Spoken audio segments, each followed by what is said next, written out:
ഇപ്പോൾ ഈ ഒരു വീഡിയോയിൽ നമ്മൾ നോക്കാൻ പോകുന്നത് ടെലഗ്രാമിൽ എങ്ങനെ നമുക്ക് മെസ്സേജസ് സേവ് ചെയ്യാം എന്നുള്ളതിനെ കുറിച്ചിട്ടാണ്.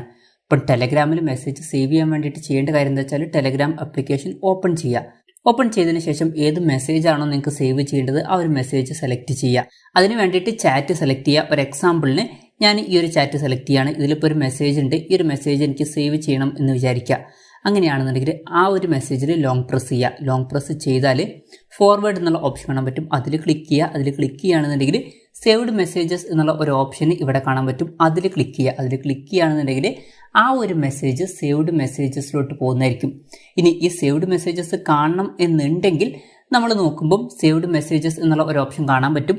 അതിൽ ക്ലിക്ക് ചെയ്യുക. അതിൽ ക്ലിക്ക് ചെയ്യുകയാണെന്നുണ്ടെങ്കിൽ നമുക്ക് സേവ്ഡ് മെസ്സേജസ് സെക്ഷനിൽ ആ ഒരു മെസ്സേജ് അവിടെ കിടക്കുന്നതായിട്ട് കാണാൻ പറ്റും. ഇനി ഇതിൽ സേവ്ഡ് മെസ്സേജസ് കാണുന്നില്ല എന്നുണ്ടെങ്കിൽ ഇവിടെ മുകളിൽ 3 ലൈൻസ് കാണാൻ പറ്റും.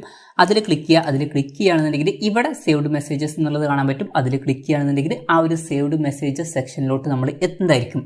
അപ്പം ഇങ്ങനെ നമുക്ക് വളരെ സിമ്പിളായിട്ട് ടെലഗ്രാമിൽ മെസ്സേജസ് സേവ് ചെയ്ത് വെക്കാവുന്നതാണ്. അതുപോലെ തന്നെ അത് എവിടെ കാണാൻ പറ്റും എന്നുള്ളതിനെ പറ്റിയിട്ട് നമ്മൾ പറഞ്ഞിട്ടുണ്ട്. ഈ ഒരു വീഡിയോ നിങ്ങൾക്ക് യൂസ്ഫുൾ ആയി എന്ന് വിചാരിക്കുന്നു. എന്തായാലും ഈ ഒരു വീഡിയോ പറ്റിയിട്ടുള്ള നിങ്ങളുടെ അഭിപ്രായം ജസ്റ്റ് ഒന്ന് കമൻറ്റ് ചെയ്യുക. അതുപോലെ തന്നെ ഇതുപോലുള്ള വീഡിയോസ് ഇനിയും കാണാൻ താല്പര്യമുണ്ടെന്നുണ്ടെങ്കിൽ ഈ ചാനൽ സബ്സ്ക്രൈബ് ചെയ്യാവുന്നതാണ്.